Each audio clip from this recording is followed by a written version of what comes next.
Bueno, pues esta es una imagen que a mí particularmente me gusta y que a lo mejor nos detenemos un poquito más. Boulevard du Temple de París de 1839. Es la primera representación, según parece, de un ser humano en una fotografía. Hemos visto antes fotografías de paisaje con tiempos de exposición muy largos, donde el sujeto aparece movido. Como yo digo en ocasiones, el que se mueve no sale en la foto, y aquí pasó. Esa avenida que vemos habría un tránsito, pues seguramente de carros, de personas paseantes, de caballos, de burros. Sin embargo, parece absolutamente carente de vida, porque la exposición, pues creo que llevó en torno a 10 minutos aproximadamente, se calcula. En 1800, algunos de estos edificios todavía existen hoy en día. ¿Dónde está aquí la persona o la primera imagen que aparece en una fotografía? Pues la vemos aquí. En la parte inferior de la fotografía aparece un limpiabotas o una persona a la que le están limpiando las botas. Y esto no es una deducción, sino que en Samuel Morse, el inventor precisamente eh, del telégrafo, viajó a París a conocer a Daguerre y hubo un intercambio de información. Después, cuando vuelve a Estados Unidos, publica un artículo en una revista, no me acuerdo ahora qué revista fue o qué publicación, donde da cuenta de las impresiones que le causó el daguerrotipo, esta plancha, cuando la vio, y relata precisamente que se podían leer incluso las letras en aquel entonces en los rótulos de algunos edificios, de algunos toldos, y se veía con mayor nitidez de la que vemos aquí al limpiabotas. Bueno, pues por internet, si buceáis un poco, pues hay otras incluso teorías que apuntan a que hay más personas en la foto. No he hecho un recorte de otra imagen. En el primer término del primer edificio hay una ventana abierta donde parece que hay un chiquillo asomándose, un niño. Es posible en 10 minutos que estuviera el chico, incluso parece dar la sensación de que está mirando a la cámara. En la imagen de la derecha, en la parte superior, si seguimos lo que parece una chimenea negra, hay una especie de mancha negra con una que parecen como dos piernas y el cuerpo de una persona que parece estar sentada.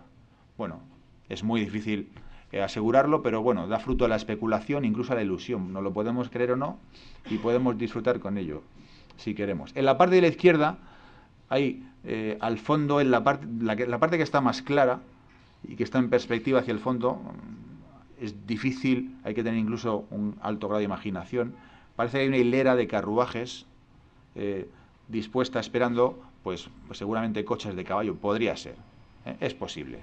Desde luego nunca saldremos de dudas porque esta plancha desapareció también y solo se conserva una copia, una reproducción e impresión en un museo que está en Múnich. Así que no podrá ser objeto de la plancha original de mayores estudios en el futuro. Esta es una versión coloreada. Pues si no hubiesen transcurrido más de 150 años, probablemente veríamos más detalle, y si tuviéramos la plancha original, podríamos hacer un análisis más profundo de esta imagen, ¿no? Este es un retrato de Samuel Morse en su visita a Francia, donde conoce a Daguerre en 1843, y se lleva el daguerrotipo a Estados Unidos, donde además el procedimiento tuvo una vida más larga que en Francia. En Francia prontamente desaparece en favor de un proceso posterior que es el collodion húmedo, que permite reducir notablemente los tiempos de exposición. El principal problema o los dos inconvenientes eran, uno, la irreproducibilidad, solo había una copia, y en segundo lugar, los altos tiempos de exposición necesarios, que provocaban además retratos muy artificiales, con unas poses estáticas y carentes incluso de expresiones e incluso de vida, podríamos decir, ¿no? Este es un señor escocés, William Henry Fox Talbot, que al mismo tiempo que los, de forma paralela, un personaje culto, fue botánico, político, matemático, sí, vamos, un ilustrado de la época, y en 1834 comienza sus experimentos. Quiere ser pintor, también dibujante, y cuando se casa viaja a Italia. En el lago Cómodo resulta que su mujer se da cuenta que dibuja mejor que él, y se hacía valer de un instrumento conocido como la cámara lúcida, que permitía ver a través de unas lentes una proyección de la imagen sobre el papel, y hacían trampas también los pintores, los dibujantes y los grabadistas. Por eso el talento de los que pintan sin nada pues tiene doble mérito.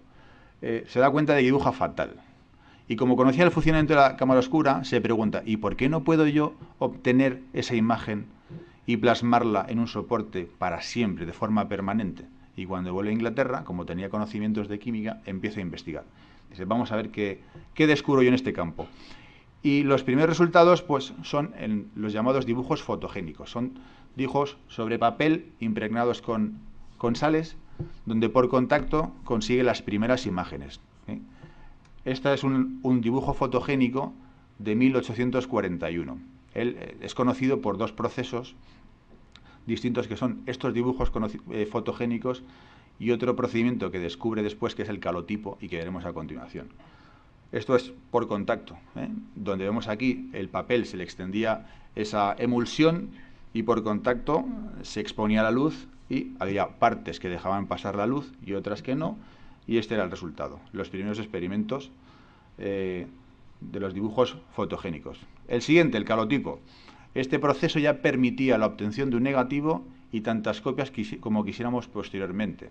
Él lo patenta en Inglaterra, y eso supone un freno a la evolución de este procedimiento. Mientras que en Escocia, por el contrario, no se patenta, y dos hermanos que son William Adamson y el segundo no me acuerdo el nombre, disculparme, pero saldrá a lo largo, supongo, de otra sección otro día, hacen que el calotipo sea algo mejor. El primer calotipo que se conserva es de 1835 y es esto, una celosía. Bueno, el siguiente fotógrafo que veremos será Peter Henry Emerson, que es un naturalista inglés que, bueno, de verdad es una dificultad elegir algunos, pero para mí ha sido un descubrimiento. Es un fotógrafo sorprendente, ¿no? Que marcó un antes y un después en la historia de la fotografía, como veremos más adelante. Bueno, estas son imágenes de Talbot trabajando con sus ayudantes en su atelier. Es decir, era tan complicado hacer fotografías y avanzar por los equipos, por los tiempos de exposición. Era un esfuerzo titánico, a diferencia de hoy, apunta y dispara, hasta que llegó Kodak también, que dijo, usted dispare que nosotros hacemos el resto, ¿no? Lo que no hacían era hacer buenas fotos. Bueno, otra fotografía de 1843, un calotipo, donde hay aquí representaciones de figuras humanas con mayor nitidez. Este procedimiento tampoco ofrecía el contraste del daguerrotipo. Nicholas Henneman durmiendo, uno de los primeros retratos de la historia, además un retrato más intimista. Este era un colaborador suyo, donde aquí se ve precisamente pues quizás esa confianza entre el ayudante y el fotógrafo que permitió la obtención de este retrato más distendido en medio de una siesta, ¿no? Y desconocido hasta la época, hasta el momento. El pajar, una fotografía muy conocida de Talbot, bueno, donde hay aquí un esfuerzo por quizás contar algo, al apoyar esa escalera o buscar ese momento donde no hay ninguna representación de figura humana en la fotografía y que nos permite a nosotros pues pensar en múltiples interpretaciones en torno a la misma, ¿no? Vendedores de fruta, de 1845. Y bueno, este es otro momento importante de la historia, The Pencil of Nature. Antes, cuando os he dicho que iniciaba la sección pintando con luz, el lápiz de la naturaleza. No se me ocurre un título más elegante y más sugerente y más atractivo para el primer libro ilustrado con fotografías de la historia. No con fotografías pegadas, sino impresas, el primero de la historia. La fotografía era algo desconocido para la sociedad de la época, y entre 1844 y 1846 lo publica en varias ediciones, donde hay 24 calotipos, cada uno de ellos acompañado de un texto explicativo. Había que contarle a la gente las virtudes del proceso, para qué podía servir, las múltiples aplicaciones y además el contar qué se veía en las fotografías, algo casi mágico para la sociedad de la época. Las placas del presente trabajo han sido impresas por la agencia Light Alone sin otra ayuda más allá del propio lápiz del autor. Son imágenes a la luz del sol y no como cualquier persona hubiera podido imaginar grabados imitándolo. Esta es la portada de Pencil of Nature. Hay algunas ediciones por ahí si queréis acceder a alguna subasta a precios exorbitados y algún bolsillo se lo puede permitir. Esta hace un viaje a París también. Esta es una vista del Boulevard esta es la placa número 2 de Pencil of Nature, donde vemos ahí una diferencia con el daguerrotipo y además con un tono virado, un tono sepia que lo caracterizaba también.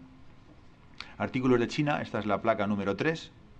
Con esto él pretendía demostrar, es posible hacer fotografía de arquitectura, podemos hacer fotografía de objetos si somos comerciantes para ofrecerle un catálogo. Es decir, aquí vemos las virtudes, el campo, las enormes posibilidades que este hombre ya detectó. Y el elenco, el surtido de fotografías, está precisamente elegido para ilustrar las posibilidades de la fotografía. Fue un visionario ya. La puerta abierta, la placa número 6. Esta es una copia de una litografía. Como vemos, la intención de reproducir imágenes, cuadros antiguos también está patente en él, y este era el objeto de introducir esta placa en el libro. La escalera es la placa número 14. Y este es el segundo libro ilustrado de Talbot, Some Pictures of Scotland, de 1845. Este ya es distinto. Aquí hay visiones más intimistas, más personales, con una vocación más artística. Esta es la portada, y esta es una imagen del Loch Katrine en 1845, pues donde vemos un paisaje con el reflejo, con el horizonte ya en su... Es decir, situado, dividiendo la imagen. Vemos pues una escena, en definitiva, pues casi bucólica de la Escocia rural, de un ambiente natural de la época, ¿no? La tumba de Sir Walter Scott en 1845. Y pasamos a Hipólito Bayard. La fotografía, ilusión o realidad. Este hombre pelea en Francia por ocupar o conseguir una posición en esa carrera por los pioneros en la fotografía, que al final pierde en favor de Daguerre. Pero consigue una foto que pasa a la historia, y por eso yo le llamo ilusión o realidad. Nos cuenta la primera mentira de la historia y nos da a conocer las posibilidades que tiene de poder engañar, de contar, de concebir, de pensar la fotografía. Presenta la primera imagen preconcebida, una imagen conceptual, que diseña, que piensa y que luego fotografía, y la veremos ahora a continuación. Bueno, fundó además la Sociedad Helográfica, la Sociedad Francesa de Fotografía, y además organiza la primera exposición fotográfica de la historia en 1839. Participó también en lo que se llama la misión heliográfica, que pretendía fotografiar los monumentos más históricos y emblemáticos de la Francia de la época, con el objeto después de que el Estado pudiera reconstruirlos. Y como vemos, es el autor de la primera fotografía de ficción, que es la que vamos a hacer. Bueno, él también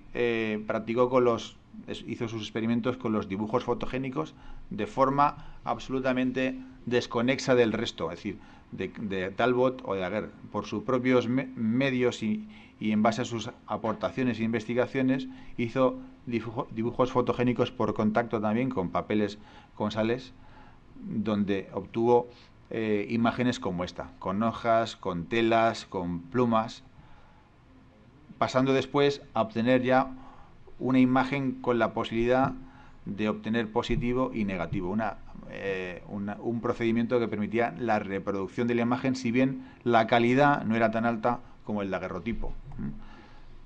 Este es un bodegón de estatuas de 1839. Otro grupo de estatuillas en torno a 1839-1840, como podemos observar aquí, donde vemos ya incluso un fuerte contraste entre el blanco y negro, algo que después un conocido naturalista norteamericano nos ilustraría con su proceso de zonas, conocido ya hasta casi la saciedad por muchos de nosotros, ¿no? Un autorretrato en 1840, uno de los primeros autorretratos también de la historia, él en su jardín. Una vista en el exterior también, 1842. Montmartre, con sus molinos. Otro autorretrato del 47, de 1847. Y pasamos a esta fotografía, que es la primera fotografía de ficción. Es un positivo directo donde hizo 3 fotografías, y aquí podemos ver pues quizás la más conocida, la más interesante. Si podemos hacer publicidad de libros, que creo que sí. Hay un libro que se llama El arte de la fotografía, que está a la venta pues en grandes almacenes, lo tenéis en el FNAC, en el Corte Inglés, en muchos sitios, y podemos ver las 3, y además lo recomiendo, porque hay calotipos, hay daguerrotipos a gran tamaño, a doble página, y es un libro, a mí personalmente considero que es excelente, y podemos ver que cuenta algo de la historia de esta fotografía y la secuencia de las 3 imágenes que realizó. y lo vamos a continuación. Es el primer desnudo, podemos considerarlo como tal incluso, la primera gran mentira, la primera fotografía de ficción, el primero o uno de los primeros autorretratos, la primera fotografía post-mortem, al menos da a entender las posibilidades también de un nuevo campo, a investigaciones, incluso aportaciones posteriores desde la fotografía forense, científica, etcétera, y la primera imagen preconcebida, que el autor ha pensado, ha elaborado una estrategia, una distribución de los elementos, una figuración, y después la ha representado. Este texto se puede leer en el reverso de la fotografía.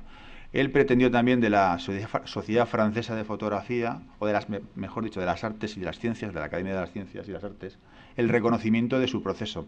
El gobierno lo trata mal, dice que su proceso no es bueno, que es mejor el de Daguerre, y él digamos, en prueba de rebeldía o de disconformidad con ese trato recibido por parte del gobierno francés, les envía esta fotografía y cuenta esta historia. El cadáver que ve usted aquí es el de Mr. Bayard, inventor del proceso que le está mostrando. Según mis conocimientos, este ingenioso e infatigable investigador estuvo trabajando durante 3 años en su descubrimiento. El gobierno, que había sido bastante generoso con Monsieur Daguerre, dijo que no podía hacer nada por Monsieur Bayard, y el pobre, infeliz, finalmente decidió ahogarse. ¡Oh, la veleidad de los asuntos humanos! Estuvo en el depósito de cadáveres durante varios días y nadie le reconoció ni reclamó. Damas y caballeros, mejor será que pasen ustedes de largo por temor a ofender su sentido del olfato, pues, como pueden observar, el rostro y las manos del caballero empiezan a descomponerse. Incluso vemos que hay maquillaje en las manos. Esta es la representación del torso desnudo. Hay una secuencia de 3 fotografías y vemos efectivamente cómo se representa con la cara, con las imágenes, pues seguramente tintadas con algún producto, y sitúa en la parte izquierda ese elemento, pues que parece un sombrero, un gorro, pues que probablemente también eligió, y una pose decidida, estudiada, con una sábana que parece envolver la mitad de su cuerpo, especialmente pues las piernas, la parte inferior del tronco, y bueno, pues está considerada como la primera gran mentira de la historia, y causó una gran conmoción en la época porque habría un enorme debate en torno a la realidad, a la ficción, la fotografía es verdad o mentira. Es decir, como vemos, el debate que hoy se sigue suscitando y que no cesará quizás nunca, ya hace más de 150 años se producía, ¿no? Bueno, y con esto acabamos por hoy y muchas gracias a todos.